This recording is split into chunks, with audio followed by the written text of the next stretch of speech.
Hey guys, happy Sunday. Hope you all have had a great week. If you have your Bibles, go ahead and go to Exodus 36 for me. That's where we're going to start today.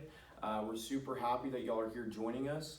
And we're going to go ahead and jump into Exodus 36 real quick.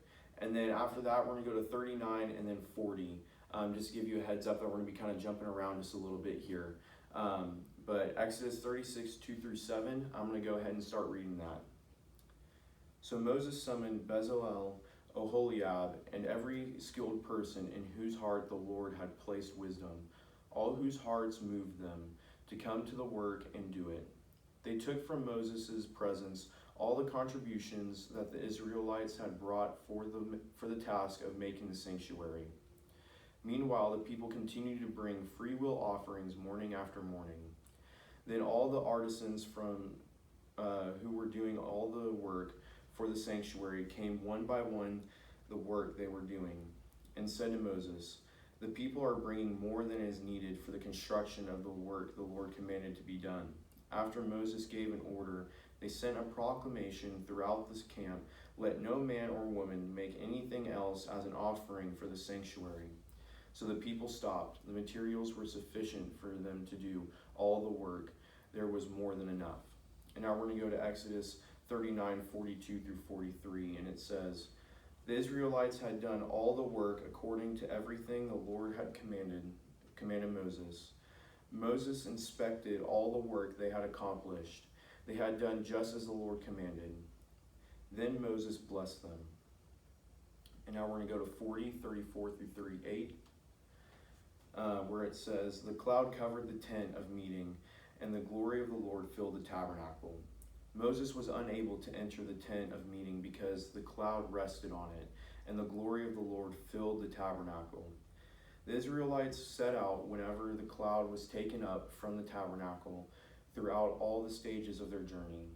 If the cloud was not taken up, they did not set until the day it was taken up. For the cloud of the Lord was over the tabernacle by day, and there was fire inside the cloud by night, visible to the entire house of Israel throughout all the stages of their journey." All right, so if y'all want to turn back to 36, we're going to sit there for just a minute. And I'm just going to start by asking a quick question, and we're going to go from there. So in verses 36 through 27, it talks about how they're giving, needs and stuff for the tabernacle. Now, do you think that they gave because they wanted to or because they had to? So we're going to go through that again, just kind of glance over 2 through 7 real quick. And within that, it talks about how the people gave in response to the grace they had been given. Each piece of gold, each gem, each bit of fabric was surely given willingly and cheerfully. Their offering was described as a free will offering, as it said in verse 3. Nothing was given out of compulsion. The people saw the opportunity to be part of what God was doing by supplying the items needed to complete the tabernacle so they could experience God's dwelling with them in a new way. And then that also leads to the next question of, did God need his people to give so his tabernacle could be established? Not at all. This is the God who created everything. He sustains the whole world.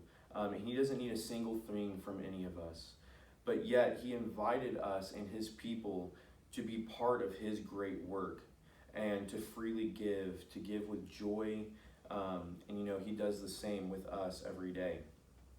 And that also goes to, God invites us to be part of his work by giving our time, our abilities, and our finances to him. We shouldn't think of this as a, command that we have to follow, but it's an invitation. And when we give, as God moves and changes our hearts, it draws us closer to Christ and to him. The people came together to give work and to build the visual reminder of God's presence with them. But notice that there's no grumbling against God, no rebellion against his commands, and there's no fear of what others might do to them for this. They didn't ask why or create any shortcuts. The people were finally learning what it meant to believe God's words and to obey his commands. But we also have to understand that the Israelites' obedience to God's blueprints for the tabernacle didn't favor or merit his presence. This wasn't a test on God's part. God would be present with the people for a different reason, and that's because he saved and forgave their sins. Their obedience mattered because it showed the reverence for him. It showed that they had a desire to follow his rules, a vast departure from their failed collection of manna before, as it states in Exodus 16. And so that's kind of where we stand on Exodus 36, 2 through 7, and just how we can, give as well in our day-to-day life, and how they weren't forced to do any of that. And we're going to jump now to Exodus 40, where, 34 through 38. And within that little passage right there, it explains how God manifested his presence earlier and temporarily to the Israelites through a pillar of cloud. A cloud was visible over the tent outside the Israelite camp where Moses and the Lord talked. But here's something new, and there's something that's fantastic that happened. God visibly showed up in the heart of the camp above the tabernacle, as Exodus 40 indicates. The cloud covered the tent of meeting, and the glory of the Lord filled the tabernacle. Moses was unable to enter the tent of meeting because the cloud rested on it. The glory of the Lord filled the tabernacle, as it said in Exodus 40, 34 through 35 right there. There's something that we also have to highlight within that. It twice in those verses explains, it says the glory of the Lord is emphasized. The term translated glory carries ideas both of weightiness and brightness. With reference to the God of Israel, glory refers to the overwhelming manifestation of his presence. So, with that, Moses, even after God appeared in the cloud over his tent outside the camp, had pleaded with God to allow Moses to see his glory. And in Exodus 33:18, God replied with a partial display of his glory to Moses. Here at last, all the Israelites experienced the manifest presence of God, appearing in such a brightness that Moses couldn't even go inside the tent.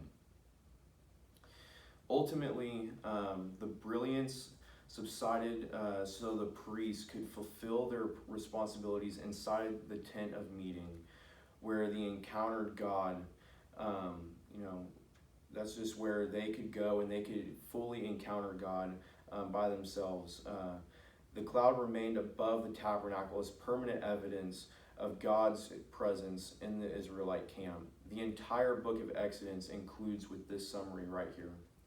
The Israelites set out whenever the cloud was taken up from the tabernacle throughout all the stages of their journey. If the cloud was not taken up, they did not set out until the day it was taken up. For the cloud of the Lord was over the tabernacle by day, and there was a fire inside the cloud by night, visible to the entire house of Israel throughout all the stages of their journey.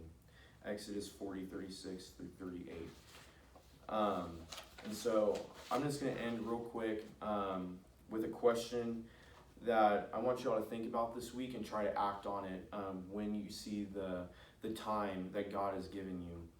And that is, how has God gifted you to serve him and others in his kingdom? So this week, as you go out, either, just going to the store, you're going to a friend's house, you're doing different stuff, getting out of the house or anything like that. What are some ways that you can serve others for God? Even if you're staying at home and you're just Zooming other people, you could help people with some school or something online, anything like that. Just try to find a way to serve God and serve others this week. All right, guys, y'all be safe. Have a great week and hope to see you soon.